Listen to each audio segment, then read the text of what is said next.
বিশ্বকাপ ফাইনালে লাল কার্ডের প্রসঙ্গ উঠলেই ফুটবল প্রেমীদের মনে প্রথমে ভেসে ওঠে জিনেদিন জিদানের নাম। 2006 বিশ্বকাপের ফাইনালে ইতালির ডিফেন্ডার মার্কো মাতেরাজ্জিকে বুক দিয়ে সজোরে ঢুস মেরে লাল কার্ড দেখেছিলেন ফ্রান্সের তৎকালীন অধিনায়ক। হাত ছোঁয়া দূরত্বে থাকা সোনালী ট্রফিটি অধরা রেখেই সেদিন মাঠ ছাড়তে হয়েছিল তাকে। সেই মর্মান্তিক দৃশ্য আজও ফুটবল প্রেমীদের মনে গভীর পীড়া দেয়। অনেকেই বিশ্বাস করেন সেদিন জিদান মাঠে থাকলে হয়তো ম্যাচের ভাগ্য ও ফলাফল অন্যরকম হতে পারত। খুব সম্ভবত এনজো ফার্নান্দেজও আজ এমন এক পোড়া হারের আক্ষেপেই ভুগছেন। সেমিফাইনালে ইংল্যান্ডের বিপক্ষে যেভাবে তিনি দুর্দান্ত এক গোল করে দলকে সমতায় ফিরিয়েছিলেন, ফাইনালে তার পুনরাবৃত্তি ঘটার পূর্ণ সম্ভাবনা ছিল। কিন্তু ম্যাচের অন্তিম মুহূর্তে 2 হলুদ কার্ডের খাড়ায় তাকে মাঠ ছাড়তে হয় 93তম মিনিটে।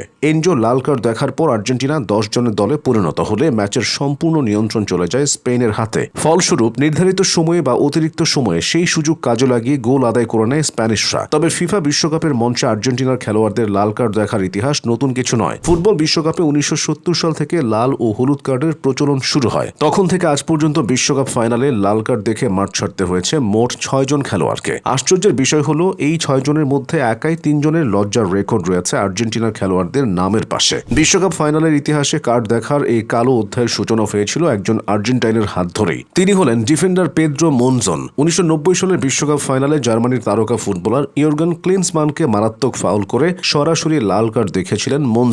এর ঠিক 22 মিনিট পর তার সতীর্থ গুস্তাভো দেজত্তিও দ্বিতীয় হলুদ কার্ড দেখে মাঠ ছাড়লে বড় বিপদে পড়ে দল। জোড়া লাল কার্ডের চরম খেসারত দিয়ে ফাইনাল হাতছাড়া করে 2 বারের বিশ্ব চ্যাম্পিয়নরা। পশ্চিম জার্মানির কাছে 1-0 গোলে হেরে ভেঙে চুরমার হয়ে যায় টানা দ্বিতীয়বার শিরোপা জয়ের স্বপ্ন। 1998 সালের ফাইনালের দৃশ্যপট ছিল কিছুটা ভিন্ন।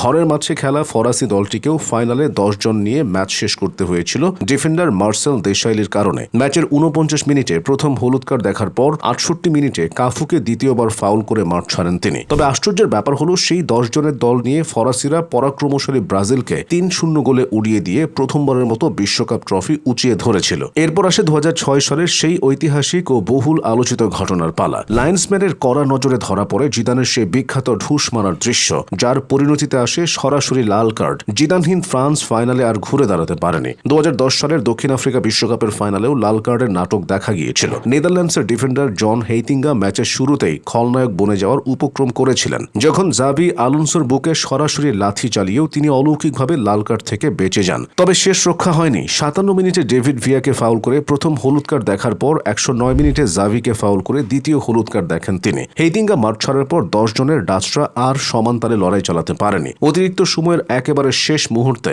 আন্দ্রেস ইনিয়েস্তার জয়সূচক গোলে শিরোপা জিতে নেয় স্পেন। মাঝে টানা 3টি বিশ্বকাপ ফাইনাল কোনো ধরনের লাল কার্ডের অপ্রীতিকর ঘটনা ছাড়াই শান্তিপূর্ণভাবে পার হয়েছিল। কিন্তু দীর্ঘ 16 বছরের সেই খরা কাটিয়ে এনজো ফার্নান্দেজের সৌজন্যে পুরো সেই লাল কার্ডের ধারা আবারও ফিরে এলো। ম্যাচের 82 মিনিটে প্রথম হলুদ কার্ড দেখেছিলেন এই আর্জেন্টাইন মিডফিল্ডার। এরপর 93তম মিনিটে স্পেনের পাও কুবার্সিকে ফাউল করে পেয়ে যান দ্বিতীয় হলুদ কার্ড। আর তাতেই দীর্ঘ 16 বছর পর আবারও কোনো বিশ্বকাপ ফাইনালে লাল কার্ড দেখার তিক্ত অভিজ্ঞতা হলো ফুটবল বিশ্বের।